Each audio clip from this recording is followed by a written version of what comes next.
with our top focus on the coronavirus, in the early days in Wuhan, getting a COVID test was so difficult that residents compared it to winning a lottery.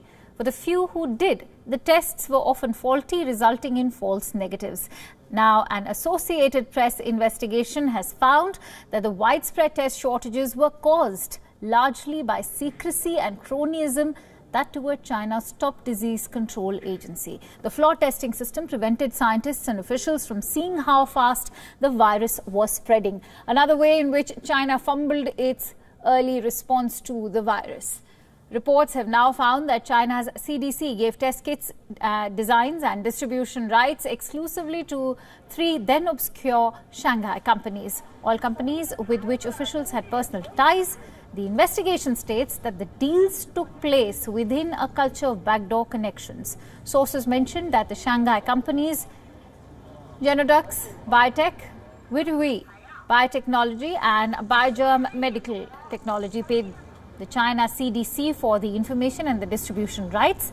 None of the first three diagnostic companies tapped to make test kits for the biggest pandemic in a century were well known in the industry. It's unclear whether or not the money went to specific individuals. In the meantime, CDC tried to prevent other scientists and organizations from testing for the virus with their own homemade kits. The National Health Commission told Wuhan hospitals to send virus samples only to labs under its authority.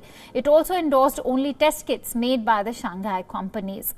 Faulty measures meant that not a single new case being reported by Chinese authorities between January 5th and 17. This comes even though retrospective infection data shows that hundreds were infected. The apparent lull in cases meant restrictions needed to curb the virus were not imposed. Now, when tests from the three companies arrived, many did not work properly, with most showing inconclusive results or false negatives.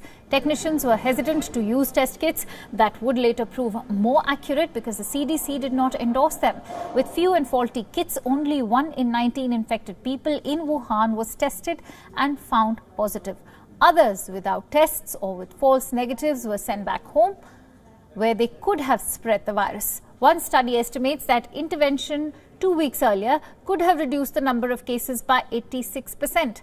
Faulty test kits and secret deals are among a series of missteps by China that facilitated the virus's spread through Wuhan and across the world undetected. Other reports have earlier showed how top Chinese leaders delayed warning the public and withheld information from the WHO. In a pandemic that has now infected more than 64 million people and killed almost 1.5 million.